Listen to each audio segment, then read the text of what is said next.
Hello friends, welcome back to Tom's DIY Garage. Tom here if this is your first time visiting, so welcome, and if not, then welcome back. But by the way, just a note of observation if this is your first time, I encourage you to go back a few episodes to see where we are and how we got here. But for those of you who have been following along, next phase of the big outdoor patio kitchen project at my house in the very tight timeline that I gave myself to do the job. 4 weeks from start to finish. And tick-tock as I speak these words right now, I'm 4, I'll give myself 4, maybe 5-ish, 4.5-ish days away to get done. So I'm getting very, very close. And when last we were together, and I'm holding my hands like this for a reason, when last we were together, I had just kind of made this decision that I was not going to be able to do the tile work on my own in the time I had available. Could do the work, but I didn't have the time available to do it and still keep my deadline intact, close. So I decided I'd hire somebody to do the tile work. Even through the rain, the professionals know how to get stuff done. This is Gerardo and Roberto from Lone Star Tile. They were the tile ambulance crew to come fix and do what I couldn't do in the timeline. And these guys have done a tremendous job here of adding tile to the outdoor kitchen project. And I was happy to report, happy to hear, that the work was solid enough to get the job done, yes? It was good. Very good build. Couldn't have done any better. Well, 6 1/4. I'll take it. Meantime, we'll be able to proceed and maybe meet the deadline that I have set for myself. Maybe.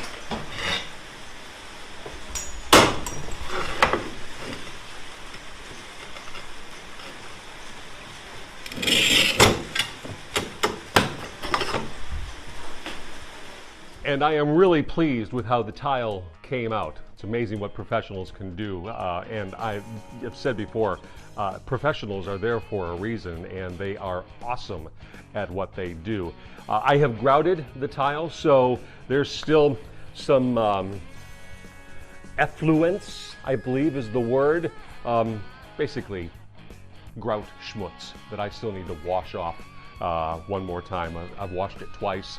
There's one more wash to go. But these tile guys came up with a couple of ideas and solutions, shocker, professionals, that I did not think of, or in one case I thought, oh crap, I've used that before, why didn't I think of it? Let me show you that real quick here. That's a ventilation panel to make sure that air can circulate inside the structure here. My plan was to attach this to the tile after the fact. These guys tiled it right in and saved me the trouble. But the big revelation and solution for these guys was how to match the corners of the tile, specifically the outside corners. I was gonna either butt them up together or maybe try a mitered 45-degree angle to make them look pretty that way. Instead, they used this metal trim, which is designed for this very purpose, and I'm kicking myself. This is Schluter, S-C-H-L-U-T-E-R. It's a German company. And I used it on my big bathroom project years ago, and I can't believe that I didn't remember what an option this would be, and it's so clean, and it's so nice, and I'm glad these guys thought of it. And that leads to the next phase of this project, the concrete countertops. It's kind of a new-ish skill for me. You may recall that I have previously done a polished concrete island in a previous project. I built that off-site, I finished it off-site, and then carried it into where I want. Again, 4 foot by 4 foot, not huge. This, much more complicated. Additionally, I'm going to pour this one in place. It will cure in place. That's new. And the trick for that is keeping the concrete contained where you want it and not slopping into places that you don't want it. And for that, this isn't a new thing. People have used lumber and they've kind of built these perimeters, which works just fine. But this product will work even finer, I think. This is from a Pennsylvania company called Concrete Countertop Solutions. So that's what their business is. And this is called the Z Counterform. I'm not entirely sure where the Z comes from, but Tom Ziska likes it. So this gets screwed into the perimeter of where your countertop will go, and then it holds the concrete in until it cures. And then there's a magic trick once you're done with that part that gets rid of the plastic. We'll get to that in a moment, but first I have to start installing this stuff. The system works like this. There is a profile piece of plastic that gets screwed onto the back of the counter. That keeps the concrete contained there.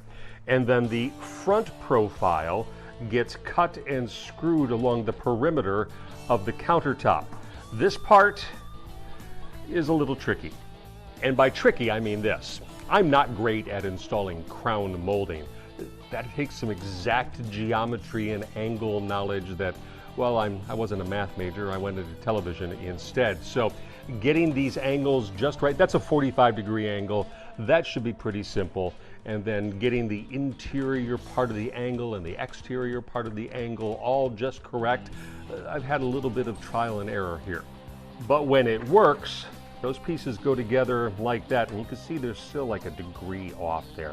And then this outer edge here gets duct taped together so that the form stays together when the concrete gets filled in the middle. The forms are now all installed and the countertop is now ready for concrete to be poured. I do want to share one other part of this system that provides structure to the concrete once it's poured.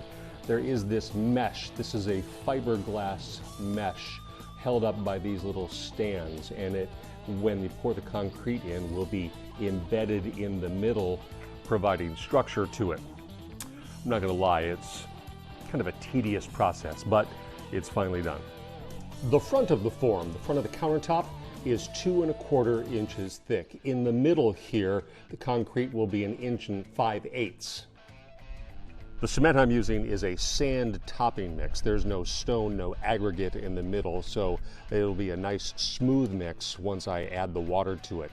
There are some products that are designed specifically for countertops, but I have a different product that is going to help with all of that. The solution is this additive that the countertop company offers. It puts some fibers in there, and it also makes it very flowable, almost like a batter. To spread out the way we want it to when this is mixed in with that cement. I'm also going to color it. This is concrete cement tint.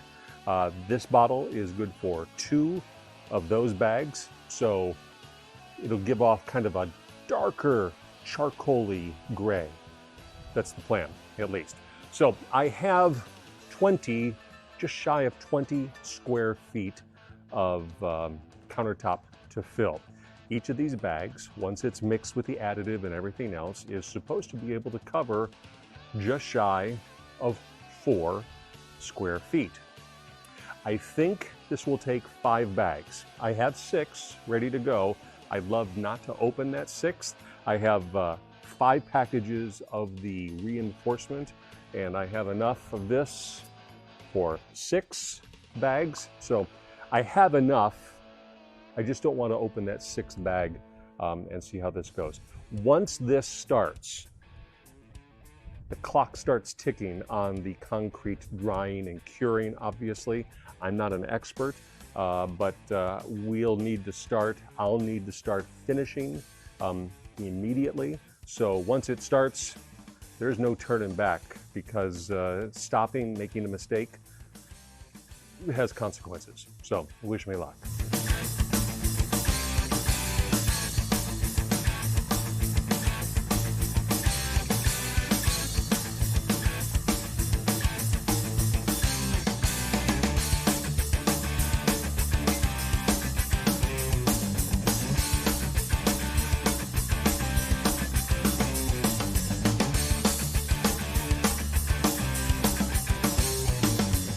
Okay, the physical part of pouring the countertops is done.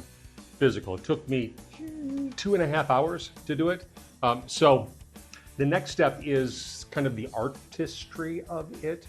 And I'm no concrete artist. I'm absolutely a beginner, but we need to start floating it to smooth it. First up is a float with, this is a magnesium float. So magnesium or aluminum secondarily to this, and then wood after that. As I understand, it opens up the pores of the concrete. And I don't mean to make light of this for people who are in the concrete business. I just didn't really think of it that way. But basically, it lets the water that's in there float to the surface. And then, so I will float with the magnesium float, and then come in a little bit later and do the same thing with a steel float, which gives it the final smooth finish that I'm looking for. At least that's the way it is on paper. The magnesium float gets at an angle, kind of dragged across the top of the concrete.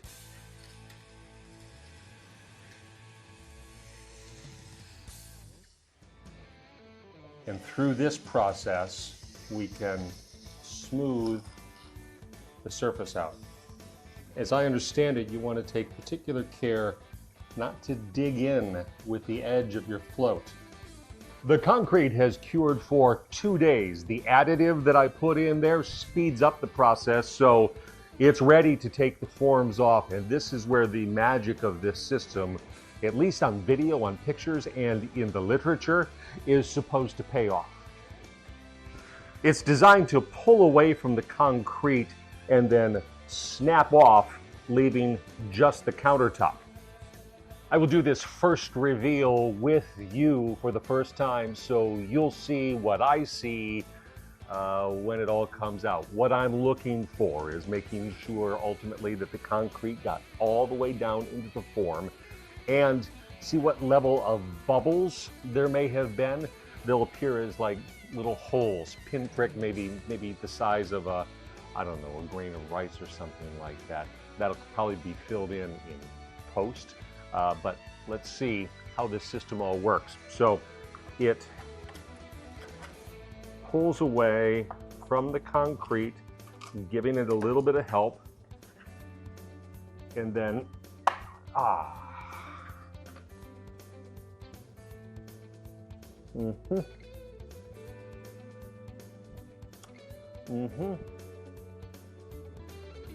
thought as such. Let me show you. There is a nice smooth edge along the front, but there are also, sorry about the shadow, but some of these voids right there that I was concerned about. That's fixable after this cures maybe a few more days, but it's also me being a first-timer with this as well. Also in the first-timer department is the finish on the concrete. It got a little away from me and I was not able to float a smooth-ish surface like this. I kind of have these rough patches as well. I will investigate what I can do about that potentially a little further on down the road. But tick-tock, tick-tock, the presence of a grill means that I'm not far from the end of my journey and the deadline as well. So I got to connect the gas as I did with the sealant and everything else like I did previously. So I will take care of that. I also have the burner here that's ready to go, and then there are doors and drawers to install as well. See you on the other side. If you remember what the original 3D rendering was for the idea of what I wanted to build, there's the proof in the pudding. It is done. It is complete, save for adding some equipment that has not yet come in the mail. I have met my aggressive 4-week deadline. The grill is in place, the burner is in place, the doors and drawers are in place, and everything works the way it's supposed to work. I learned some new things along the way, of course. The metal stud construction, the concrete pour in place countertop. Again, learned some things, learned some lessons as well. And am, oh, by the way, Xander the shop dog, checking things out. But mildly surprised as well that my ideas and math and computations in 3 dimensions largely work the way I expected them to work. Things fit where they were supposed to fit, how they were supposed to fit, with no real fudging and fixing and changing things. So that's a win-win-win in my favor, I think. So tell me what you think of this aggressive project. I don't expect you to go out and build one of these. You can, and if you do, I'd love to hear about it, love to see it. But this is more designed as an inspiration to get you thinking about things that you might be able to do for yourself. The DIY garage is about self-sufficiency and saving a buck or two. And I did save some money on this, despite the fact that I had to hire guys to do the tile, because I did run out of time there. And that was money well spent, I think. But still, I think my savings on this are close to 50% over what it would have cost someone else to a professional to come in and do everything from start to finish. And the 4-week timeline, it wasn't outrageous, I think. So tell me what you think. Hit me up on the Facebook, the X/Twitter, the email, or even the YouTube when this transitions to there from Fox Local. I look forward to hearing your thoughts. I know some people have already been watched. I've heard them ask me, hey, how did that thing go? So watch and tell me what you think. Until the next project comes along in Tom's DIY Garage, rock on with your bad selves. I'll see you then.